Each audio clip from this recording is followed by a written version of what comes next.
오늘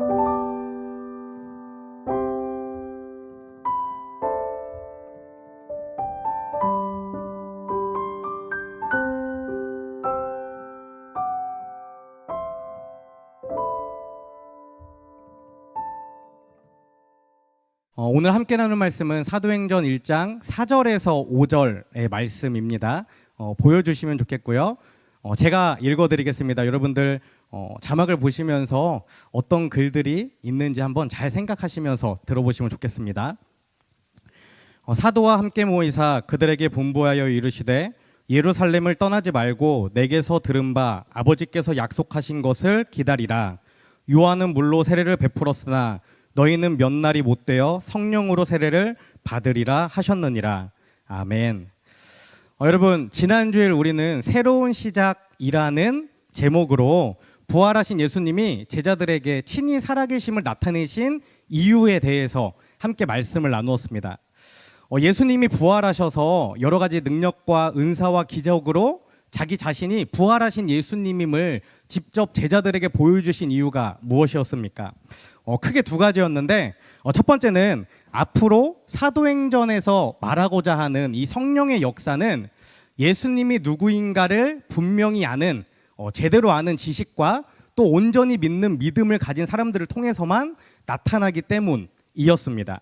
그리고 두 번째는 하나님 나라의 일을 가르치심으로 이 세상에 살아가지만 이 세상에 목적을 둔 인생이 아니라 하나님 나라의 목적을 두고 하나님 나라를 바라보며 살아가는 인생들이 되도록 하기 위해, 제자들이 되도록 하기 위해 예수님께서 부활하신 후에 친히 자신이 살아나셨음을 드러내셨습니다. 여러분, 그러나 우리가 분명히 기억해야 할 것이 있습니다.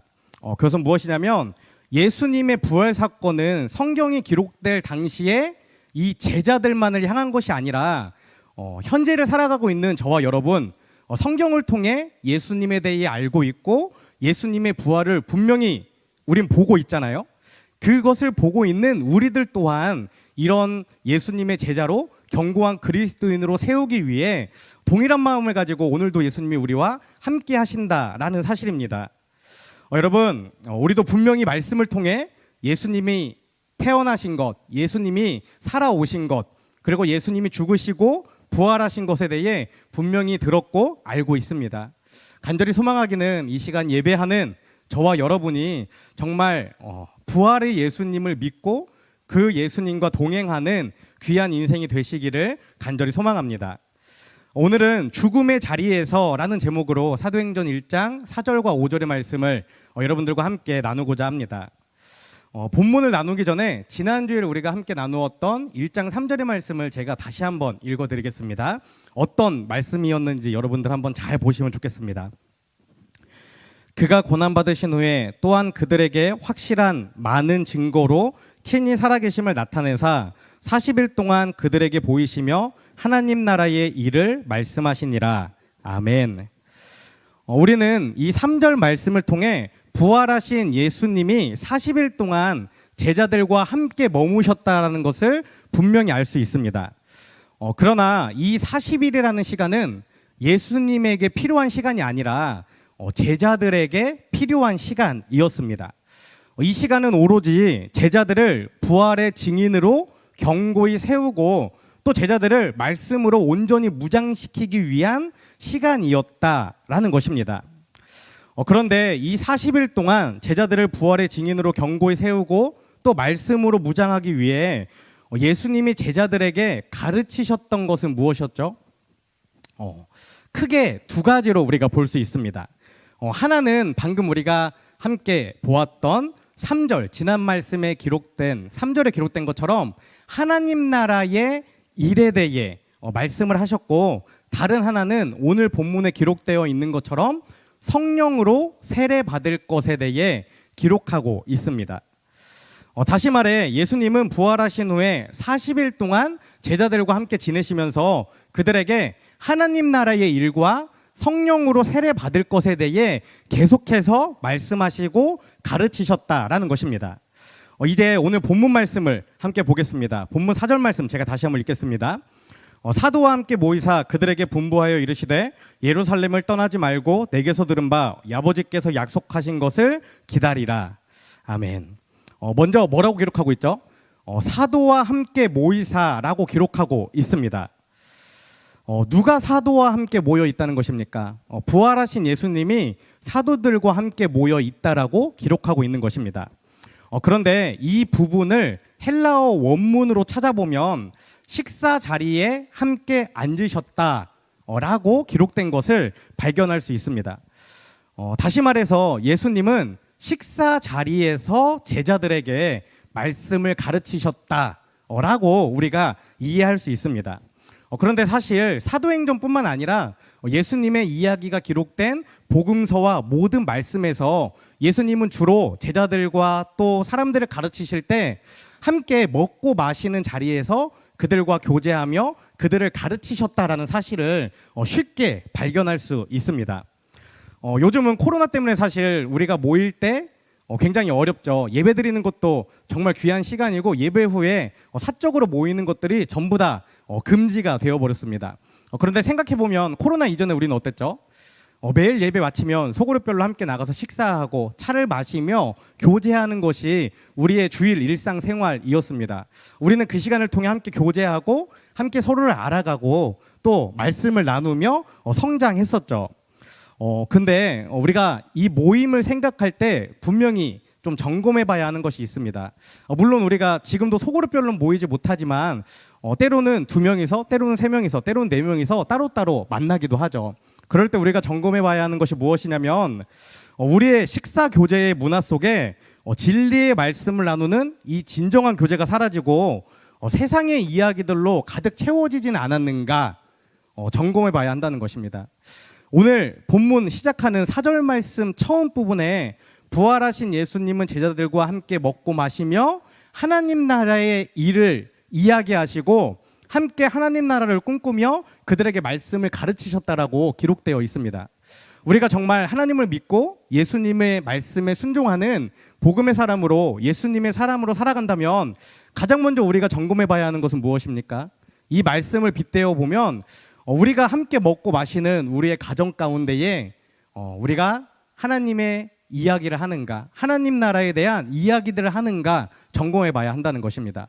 또 조금 더 넓게 생각해 본다면 우리가 함께 교제하는 친구들이나 직장이나 또 다른 모임 가운데에 내가 그냥 세상 이야기들만 하는 것이 아닌가, 또 그리스도인들이라고 우리가 함께 모여서 모임을 갖고 있는 그 모임 가운데에 하나님의 이야기, 말씀의 이야기는 전혀 없고 오직 세상의 이야기들로만 가득 차 있지는 않은가 반드시 점검해 봐야 한다는 것입니다.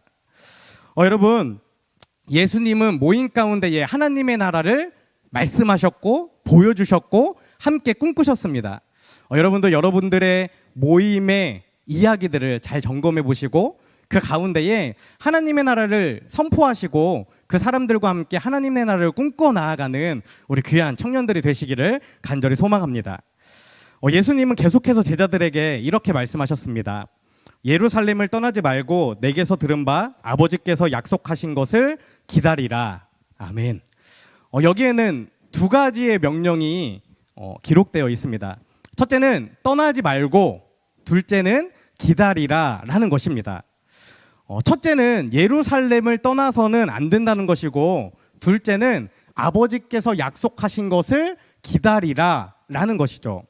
여기서 2번째 아버지께서 약속하신 것을 기다리라 라는 것은 오늘 본문 이 4절 뒤에 이어지는 5절에 나오는데 성령 세례를 기다리라 라는 것입니다. 그렇다면 왜 예수님은 제자들에게 성령 세례를 받기 위해 예루살렘을 떠나지 말라라고 이렇게 말씀하고 있는 것입니까? 여러분, 이 본문에 기록된 예루살렘은 어떤 곳이었죠? 예루살렘은 어떤 곳인가요? 예루살렘에는 골고다 언덕이 있었습니다. 그 말은 곧 예루살렘은 예수님이 십자가에 못 박혀 죽은 곳이었다라는 것입니다. 그것뿐만 아니라 예수님을 붙잡아서 그 십자가에 못 박아 죽이게 한 종교 지도자들 또한 여전히 건재하며 예수님의 제자들을 잡아 죽이기 위해 제자들을 찾아다니고 있는 그런 시간과 장소가 바로 예루살렘이었습니다. 그런데 왜 예수님은 이런 상처와 두려움이 있는 예루살렘을 떠나지 말고 굳이 여기에서 성령 세례를 받으라고 오늘 본문을 통해 제자들에게 말씀하고 있는 것입니까? 예수님은 바로 이곳 죽음의 자리에서 다시 시작하시겠다라는 것을 의미하고 있는 것입니다. 예수님을 거부하고 미워하고 예수님과 대적해서 결국에는 예수님을 십자가에 못 박아 죽인 바로 그곳 예루살렘에 성령을 보내셔서 부활의 증인들을 세우시고 그들의 믿음을 견고하게 해서 아주 아름다운 견고한 신앙 공동체를 세우시고 그곳으로부터 하나님의 나라를 시작하시겠다라는 그 예수님의 비전을 지금 분명하게 선포하고 있는 곳입니다. 세상은 예수님을 대적하고 십자가에 못 박아 죽임으로 어땠을까요? 자기들이 완전하게 승리했다라고 아마 확신하고 있었을 것입니다. 하지만 예수님은 바로 그곳 죽음의 자리에 다시 한번 승리의 깃발을 꽂고 그곳에서부터 하나님의 나라를 시작하시겠다라고 본문 가운데 분명하게 기록하고 있는 것입니다. 그래서 제자들에게 예루살렘을 떠나지 말라고 그곳에서 성령 세례를 받으라고 분명히 명령하고 있습니다. 그러나 이 명령은 어떻죠? 제자들의 입장에서 생각해 본다면 어땠을까요? 너무나 두렵고 떨리는 일이겠죠. 하루라도 빨리 예수님이 이 예루살렘을 떠나서 다른 곳에서 성령을 받고 다시 시작하라고 말씀하시면 좋겠는데 그게 아니라 상처와 아픔이 있는 예수님마저 붙잡혀서 십자가에서 죽임을 당하신 그곳에서 다시 시작을 하시겠다라고 말씀하시니까 제자들은 아마 너무나 두렵고 겁이 났을 것입니다. 하지만 그렇게 두렵고 겁이 나고 아무런 소망도 없어 보이는 곳이라 할지라도 예수님이 떠나지 말라고 말씀하시면 어떻게 해야죠? 떠나지 말아야 합니다. 왜 그렇습니까? 왜 예수님의 말씀에 우리의 두려움을 극복한 순종을 보여야 합니까? 그 이유는 말씀에 순종하며 믿음으로 견디어낼 때 하나님이 약속하신 것들을 성취하는 경험들을 우리가 분명하게 할 수 있기 때문입니다.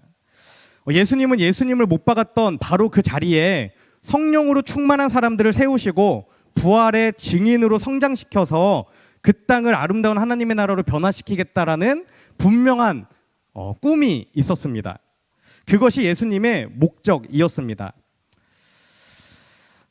실제로 이 사도행전의 이야기를 계속 보다 보면 이런 예수님의 명령을 들은 제자들은 비록 두렵고 떨리는 마음이었지만 예루살렘에 끝까지 남아서 예수님이 약속하신 성령으로 세례를 받고 그들을 통해 하나님 나라가 온 열방을 향해 나아가는 것을 우리는 실제로 볼 수 있습니다. 이것은 두려움을 극복한 순종에 하나님의 능력이 임하고 그 순종을 통해 하나님의 약속이 성취된다는 것을 우리에게 분명히 보여주고 있는 것입니다. 여러분, 이런 인생이 바로 하나님의 나라를 바라보는 인생이며 하나님 나라를 위해 쓰임받는 인생이 될 수 있습니다. 우리도 우리 안에 두려움을 극복하고 하나님의 말씀에 순종함으로 정말 이 땅에 아름다운 하나님의 나라를 만들어가는 저와 여러분이 되시기를 간절히 소망합니다. 계속해서 5절 말씀은 이렇게 기록하고 있습니다. 요한은 물로 세례를 베풀었으나 너희는 몇 날이 못되어 성령으로 세례를 받으리라 하셨느니라. 아멘. 여러분, 이 5절 말씀 가운데 두 가지 종류의 세례가 나오고 있습니다. 먼저 나오는 것은 요한의 세례이고 이어져서 나오는 것은 성령 세례입니다. 요한의 세례가 회개하고 죄사함을 받게 하는 물 세례를 의미합니다. 요한이 실제로 요단강에서 사람들에게 세례를 주면서 세례를 받는 사람들에게 이렇게 이야기한 말씀이 있습니다. 마태복음 3장 11절 말씀입니다. 나는 너희로 회개하게 하기 위하여 물로 세례를 베풀거니와 내 뒤에 오시는 이는 나보다 능력이 많으시니 나는 그의 신을 들기도 감당하지 못하겠노라. 그는 성령과 불로 너희에게 세례를 베푸실 것이요. 아멘. 이 말씀을 정리해 보면 어떻게 생각할 수 있죠? 요한의 세례는 완전한 것이 아니었다라는 것입니다. 요한의 세례는 뒤에 오실 예수님이 주실, 뒤에 오셔서 예수님이 주실 성령 세례를 받기 위한 그 준비 과정에 불과했다라는 것이죠. 그래서 물 세례를 받은 사람은 반드시 예수님을 만나고 예수님을 통해 성령 세례를 받아야만 합니다. 그렇다면 여러분, 성령 세례는 무엇인가요? 성령 세례. 성령 세례는 우리가 예수님을 구주로 믿고 영접하여 거듭날 때 성령께서 우리 안에 임하시는 것을 성령 세례라고 이야기합니다. 우리가 지난 1, 2월 동안 성령의 9가지 열매에 대해 나누었는데, 이 성령의 9가지 열매 또한 우리가 성령 세례를 받은 이후에 맺어지는 열매이죠. 성령 세례는 평생에 단 한 번밖에 경험할 수 없는 너무나 중요한 사건입니다. 근데 우리가 분명히 기억해야 하는 것이 있죠. 그것은 무엇이냐면, 우리가 성령으로 세례를 받았다고 해서 갑자기 그 사람의 인격이 완전히 달라지거나 또는 그 사람이 가진 능력이 달라지거나 그 사람의 삶이 완전히 달라지는 것은 아니다라는 것입니다. 성령 세례를 받았다는 것은 우리 안에 성령님이 오셨다라는 것을 의미합니다. 이렇게 성령께서 우리 안에 들어오시면 가장 먼저 우리에게 일어나는 변화는 무엇일까요? 그것은 어떤 능력이나 변화가 아니라 갈등입니다. 왜 갈등이 우리 안에 가장 먼저 일어날까요? 성령께서 우리 안에 들어오시면 그때부터 이미 우리 안에 자리 잡고 있던 이 세상의 것들, 이 세상의 욕심과 안목과 그 가치관들이 성령과 대립하게 되면서 우리 안에 내면인 영적인 곳이 영적인 전쟁터로 변해서 영적인 전쟁이 시작하게 되기 때문입니다. 그렇기 때문에 우리 안에 능력이나 어떤 변화가 바로 생기는 것이 아니라 갈등이 먼저 일어난다고 이야기하는 것이죠. 요한 1서 2장 16절에는 이렇게 기록된 말씀이 있습니다. 이는 세상에 있는 모든 것이 육신의 정욕과 안목의 정욕과 이생의 자랑이니 다 아버지께로부터 온 것이 아니요 세상으로부터 온 것이라. 아멘. 무슨 말입니까? 우리가 예수님을 만나기 전에 성령 세례를 받기 전에 우리가 이 땅 가운데 살아갈 때에는 우리에게 세 가지 특징이 있다는 거예요. 하나는 육신의 정욕이고, 둘째는 안목의 정욕이고, 셋째는 이생의 자랑이라는 것입니다. 여러분, 육신의 정욕은 뭘까요? 말 그대로 우리의 육체가 원하는 것, 우리의 육체가 편하게 생각하는 것, 우리 육체가 쾌락과 즐거움을 느끼는 것, 그것이 육체의 정욕입니다. 안목의 정욕은 무엇일까요? 우리가 시각으로 바라보는, 세상으로 볼 때에 높고 멋지고 아름답고 가치 있어 보이는 것, 그것을 안목의 정욕이라고 이야기합니다. 마지막 이생의 자랑은 무엇입니까? 우리가 가지고 있는 것들을 자랑하며 살아가는 것입니다. 힘이 센 사람은 자신의 힘을, 많은 지식을 가지고 있는 사람은 자신의 지식을, 또 외모가 뛰어난 사람은 자신의 외모를 자랑하며 말 그대로 세상의 기준과 가치관에 철저히 부합하며 살아왔다라는 것이죠. 우리가 세상 가운데 살아오며 이것들을 갖기 위해 정말 치열하게 살아왔고 내가 가진 것들을 자랑하며 살아왔는데, 그런 우리의 상황 가운데 성령님이 들어오셨기 때문에 성령님은 어떻죠? 그 모든 것들을 거부하고 싫어하시죠. 그렇기 때문에 우리 안에 갈등이 시작된다라는 것입니다. 정말 우리 안에 하나님의 사랑이, 예수님의 말씀이 가득 차기 위해서는 치열한 싸움이 시작된다라는 것이죠. 그 이유는 무엇입니까? 성경에 이런 말씀이 있어요. 두 주인을 섬길 수 없다. 사람은 두 주인을 섬기지 못한다라는 것입니다. 마태복음 6장 24절 말씀입니다. 한 사람이 두 주인을 섬기지 못할 것이니 혹 이를 미워하고 저를 사랑하거나 혹 이를 중히 여기고 저를 경히 여김이라. 너희가 하나님과 재물을 겸하여 섬기지 못하느니라. 아멘. 여러분, 이 말씀을 우리는 삶 가운데 잘 심어 생각하며 살아가야 합니다. 누군가는 이렇게 이야기할 수 있어요. 나는 지금은 하나님을 조금 사랑하고 세상을 조금 더 사랑해. 하지만 언젠가 돌아갈 거야. 또 누구는 이렇게 얘기할 수 있어요. 나는 잠시 하나님을 내려놓고 세상을 사랑할 거야. 근데 내 마음 가운데에 하나님을 향한 사랑은 여전히 있어. 하나님은 여전히 내 중심이 있어라고 말하는 사람들이 있죠. 그런데 그것은 모두 어떻다는 거죠? 거짓말이라는 것입니다. 잘못됐다라는 거예요. 그런 일은 절대 있을 수 없다라는 것입니다. 예수님은 말씀을 통해 우리에게 분명히 얘기해요. 예수님이냐 세상이냐 선택하라는 것입니다.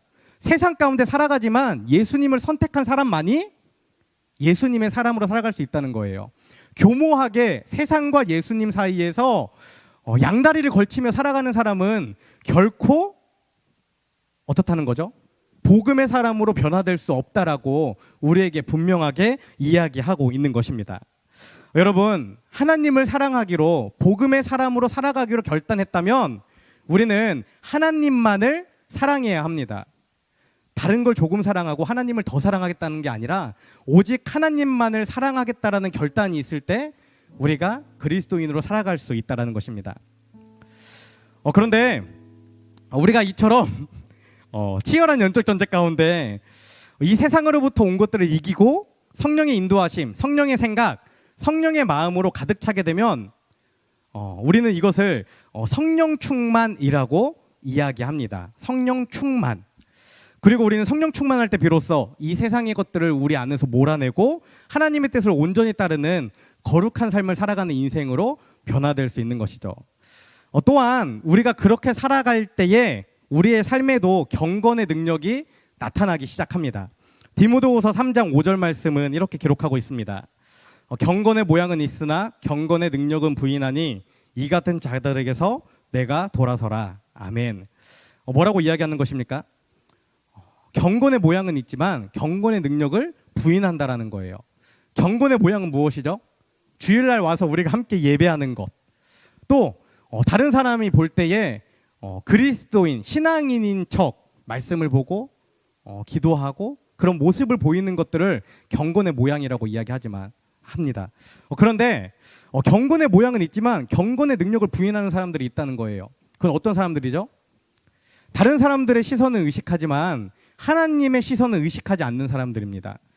다른 사람들의 시선을 의식해서 내가 그리스도인인 척은 하지만 실제로 하나님이 살아계신 것을 믿지 않기 때문에 그 사람 가운데 성령님이 임하지 않고 그 사람의 삶의 변화가 있지 않고 그 사람 가운데에는 경건의 능력이 나타나지 않는 거예요. 그러니까 그런 사람들은 아무리 봐도 변화되는 모습을 볼 수 없다라는 것입니다. 여러분, 우리는 경건의 모양뿐만 아니라 경건의 능력을 갖춘 사람들이 되어야 합니다. 그렇게 살아갈 때에만 우리를 통해 하나님의 살아계심이 드러나고 또 우리의 그런 모습을 통해 이 땅 가운데 복음이 선포되고 날마다 구원받는 사람들 더해가는 역사가 생길 수 있기 때문이죠. 간절히 소망하기는 이 시간 함께 예배하는 저와 여러분이 경건의 능력뿐만 아니라 경건의 모양뿐만 아니라 경건의 능력을 가지고 살아가는 귀한 인생이 되시기를 간절히 소망합니다. 그런데 이 사도행전을 계속 읽다 보면 특이한 게 하나 있어요. 뭐냐면 사도행전에 기록된 제자들은 성령 세례를 받음과 동시에 어떻게 변하죠? 성령 충만을 받게 된다는 것을 우리는 볼 수 있습니다. 앞에서 제가 말씀으로 이야기할 때는 성령 세례를 받고 우리가 말씀으로 더 무장하고 견고해질 때 성령 충만을 받을 수 있다라고 했는데 사도행전에 기록된 제자들은 성령 세례와 함께 성령 충만함을 받은 것을 볼 수가 있어요. 왜 그럴까요, 여러분? 한 번쯤은 생각해 볼 수 있습니다. 저는 말씀을 준비하며 이렇게 생각해 봤어요. 초대교회 이 사도행전에 성령이 임할 때 성령 충만이 임했던 이유는 성령께서 이 땅에 임하시는 가장 첫 번째 사건이었기 때문에 성령 세례와 성령 충만이 무엇인지를 제자들이 분명히 알아야 했고 또 그것을 알아야지만 성령 충만이 무엇인가를 알고 살아갈 수 있었기 때문에 그렇게 사도행전 가운데의 초대교회에는 성령 세례와 성령 충만이 함께 일어났었다라는 것입니다. 그런데 사실 잘 살펴보면 우리 주변에도 이런 사람들이 있어요. 정말 뜨겁게 예수님을 만나고 자신의 죄를 회개하고 삶을 완전히 바꾸겠노라 결단한 사람들에게도 간혹 성령 세례와 성령 충만이 함께 일어나는 경우가 있습니다. 그 사람의 완전한 삶이 바뀌고 우선순위가 바뀌고 말과 행동, 말투, 눈빛까지 모든 것이 한순간에 뒤집히게 되는 것이죠. 그런 사람들이 실제로 우리는 주변에서 발견할 수 있습니다. 그런데 중요한 것은 무엇이냐면 그렇게 성령 충만한 사람들에게도 반드시 하나님을 향한 그 뜨거운 사랑과 예수님을 향한 그 말씀에 대한 견고한 순종이 어느 정도 시간이 지나고 나면 어떻게 되죠?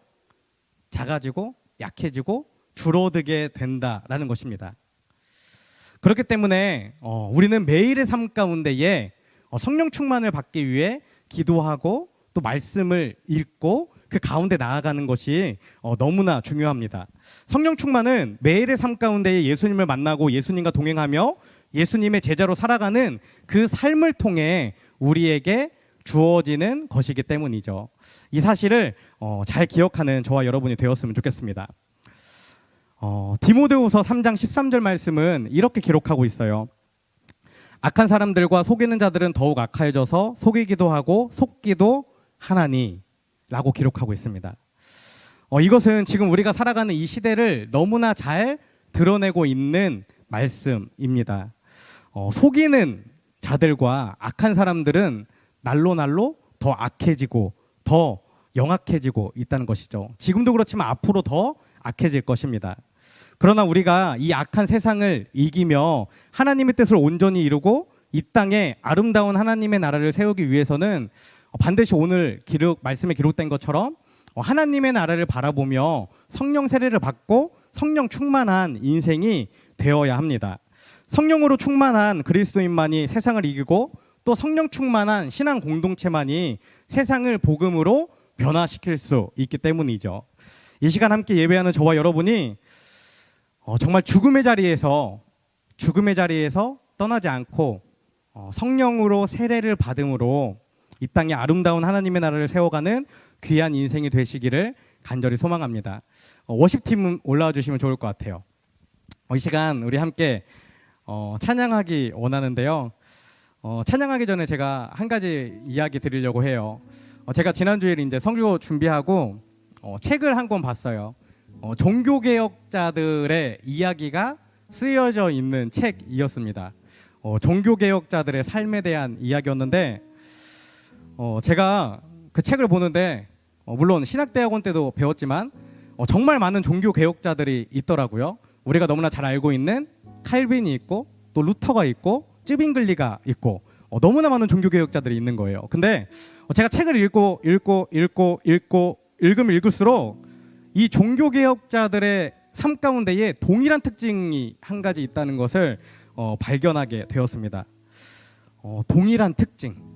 이들이 어떻게 종교개혁을 일으킬 수 있었는가? 아니, 더 자세히 얘기하면 왜 종교개혁을 일으킬 수밖에 없었는가? 이들이 가지고 있는 동일한 특징은 무엇이었냐면 하나님의 말씀을 읽었고 연구했고 이해했다라는 거예요. 루터의 삶을 돌아보니까 자신이 하나님을 사랑해서 하나님의 말씀을 수도 없이 읽었는데 그 당시 그 시대를 꽉 붙잡고 있었던 교황이나 어떤 사제나 특히 천주교가 그 당시 자랑하고 있던 면죄부에 대한 이야기가 성경 가운데 하나도 없었다라는 것입니다. 성경을 아무리 읽어도 세상이 자랑하는 것들이 성경에 기록되어 있지 않으니까 루터는 어떻게 했죠? 종교개혁을 일으켰습니다. 종교개혁이라고 말하면 사람들이 오해해요. 종교 안에 개혁이라고 생각합니다. 종교 안에 있는 일들을 변화시키기 위해 개혁했다라고 생각해요. 그런데 루터의 종교개혁은 어떤 것이었죠? 종교가 아니라 종교를 통해 그 시대를 변화시키는 거였어요.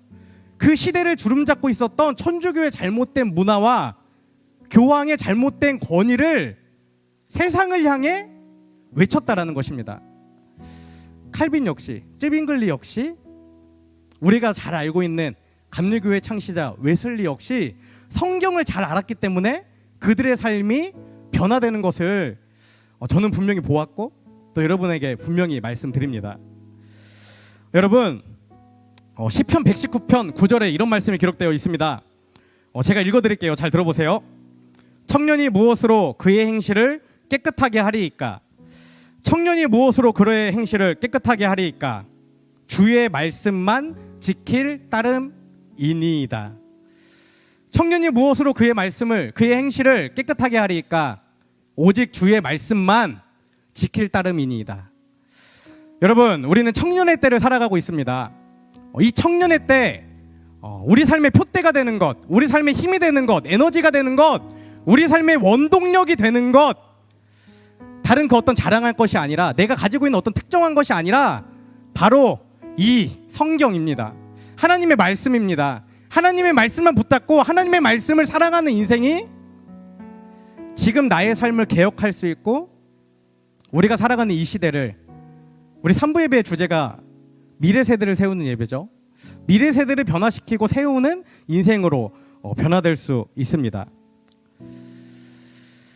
여러분,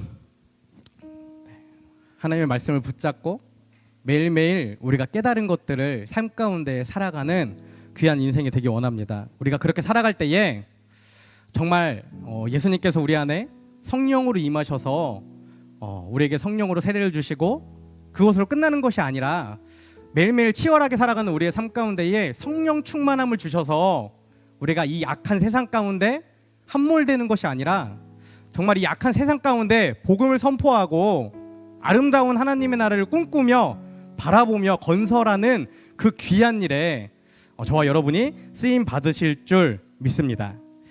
우리 이 시간 함께 찬양하기 원합니다. 네, 예수의 길 함께 찬양하겠습니다.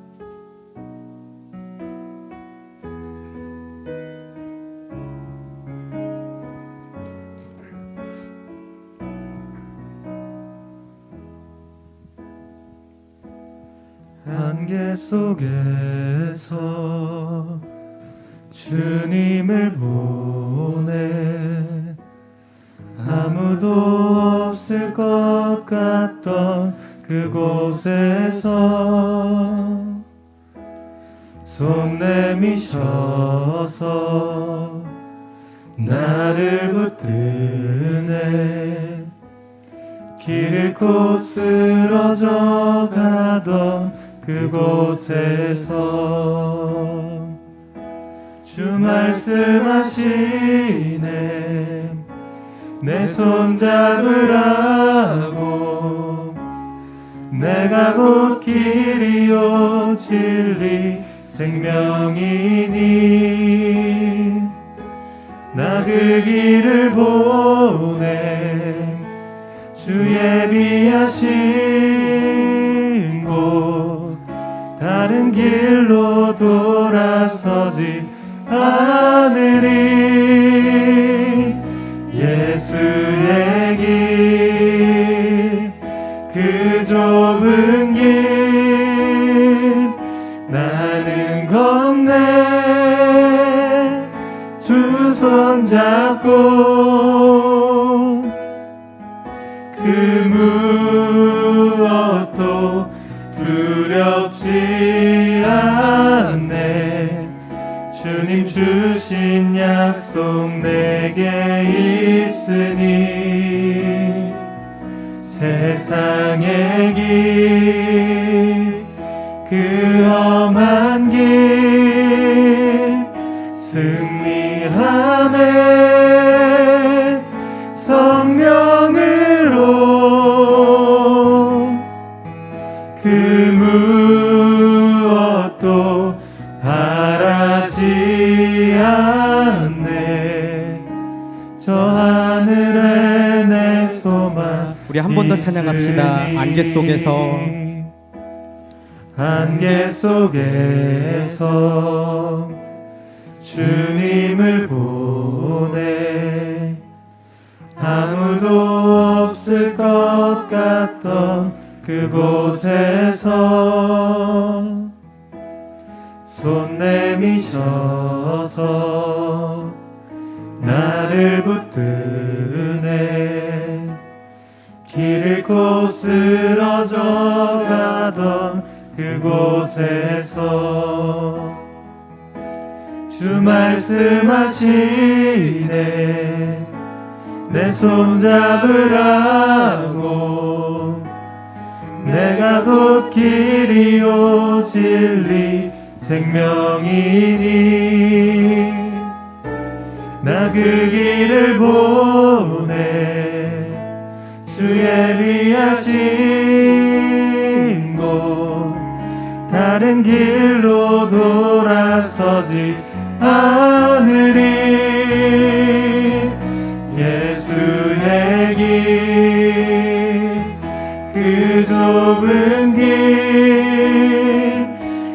가는 건네 주 손잡고 그 무엇도 두렵지 않네. 주님 주신 약속 내게 있으니 세상의 길 그 험한 길 승리하네. 성령으로 그 무엇도 바라지 않네. 저 하늘에 내 소망 있으니. 여러분, 우리 이 시간 함께 기도하기 원합니다. 죽음의 자리에서 성령으로 세례를 받고 성령 충만한 그리스도인이 되어 이 땅에 아름다운 하나님의 나라를 세워가는 여디디아 청년들이 되게 하소서. 아마 여러분, 저와 여러분 모두에게 죽음의 자리가 있을 거예요. 분명히 정말 피하고 두렵고 막막한 그 자리가 있을 것입니다. 그런데 예수님은 그곳에서부터 다시 시작하라고 우리에게 말씀하고 있습니다. 예수님이 그랬듯이 그곳에서 하나님의 사랑을 전하고 다시 하나님의 나라를 아름답게 건설하라고 말씀하고 계세요. 두려워하지 말라고. 정말 아무것도 없을 것 같은 이 안개 속에서도 우리의 손을 붙잡아 주시겠다라고 분명히 이야기하십니다. 우리는 하나님 나라의 확신을 가지고 성령 세례를 받고 성령 충만함을 기대하며 나아가면 됩니다. 우리 이 시간 이 기도 제목 가지고 주여 한번 외치신 후에 함께 기도하겠습니다. 주여, 할렐루야. 살아계신 하나님 감사합니다. 하나님께서 사랑하시는 우리 여디디아 청년들 이 시간 함께 하나님을 찬양하며 예배하며 나아갑니다.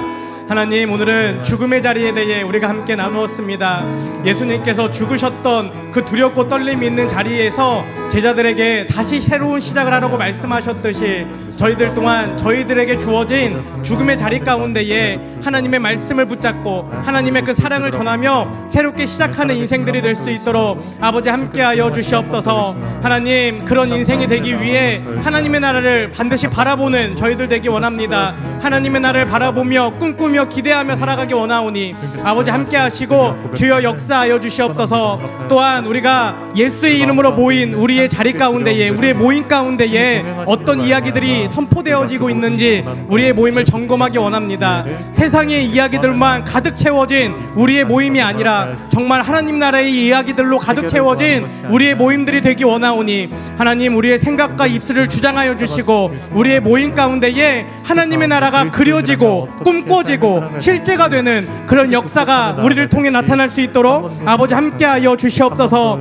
주님, 간절히 소망하기는 우리가 성령으로 세례받기 원합니다. 입술로만 예수님을 믿는다고 말하는 자들이 아니라 우리의 심중 가운데에 성령이 함께하기를 원하오니 성령으로 함께하시고 우리 모두 성령 세례받은 인생이 될 수 있도록 아버지 함께하여 주시옵소서. 또한 그것으로 끝나는 것이 아니라 매일매일 예수님의 말씀을 붙잡고 살아감으로 성령 충만한 인생이 되기 원합니다.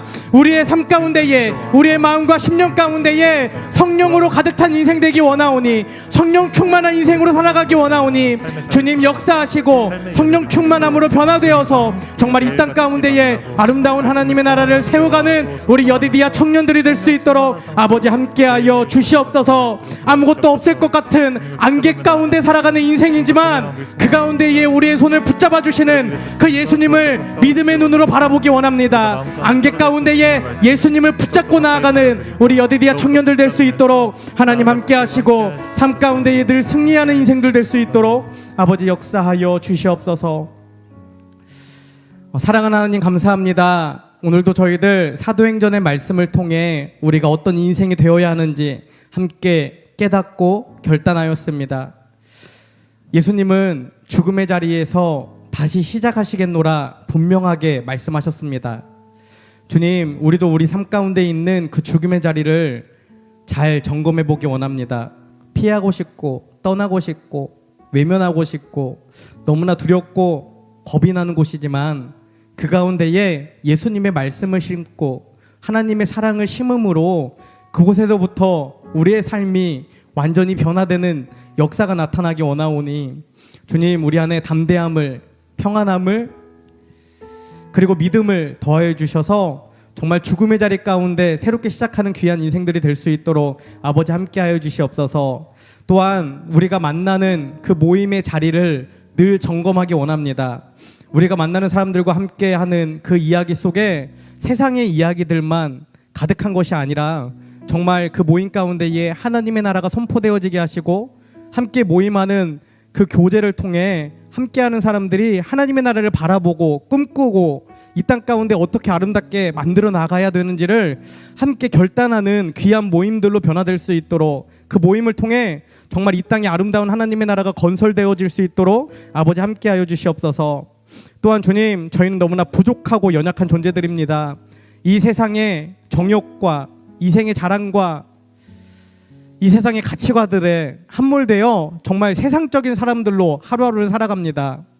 주님, 그런 연약한 저희들이지만 저희가 믿음으로 이 시간 복음의 사람이 되겠노라, 예수님을 믿는 사람이 되겠노라 결단하며 나아가오니 우리 한 사람 한 사람의 마음 가운데 임하시고 성령으로 세례를 주셔서 성령 충만한 그리스도인이 되게 하시고 정말 이 땅 가운데 함몰되지 않고 하나님의 나라를 바라보며 믿음으로 승리하는 귀한 인생들이 될 수 있도록 아버지 함께하여 주시옵소서. 정말 안개 같고 어둡고 겁나고 무서운 우리의 인생길이지만 우리의 손을 꽉 붙잡고 함께 가시는 그 예수님을 믿으며 살아가는 귀한 인생 되기 원하오니 아버지 함께하여 주시옵소서. 하나님, 이 시간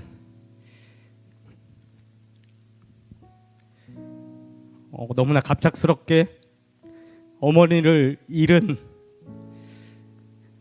아픔으로 슬퍼하는 김요한 청년이 있습니다.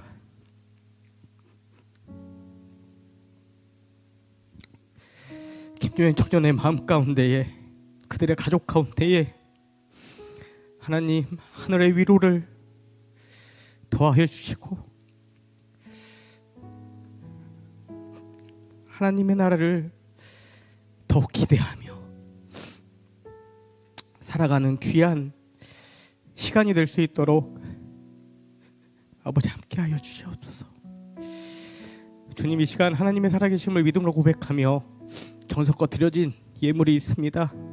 이 물질이 사용되어지는 곳에 아름다운 하나님의 나라가 세워지게 하시고 날마다 구원받는 사람들이 더해지는 역사가 나타날 수 있도록 아버지 함께하여 주시옵소서. 이제는 우리를 위해 이 땅에 오신 예수 그리스도의 은혜와 독생자를 보내주신 하나님 아버지의 크신 사랑과 날마다 우리를 보호 인도 승리케 하시는 성령님의 내주 교통하심이 이 시간 죽음의 자리에서 성령으로 세례를 받고 성령 충만한 그리스도인이 되어 이 땅에 아름다운 하나님의 나라를 세워가는 인생이 되기를 결단하는 하나님의 사랑을 입은 자 여디디아 청년들 위해 지금부터 영원까지 함께 하옵시기를 간절히 축원하옵나이다. 아멘.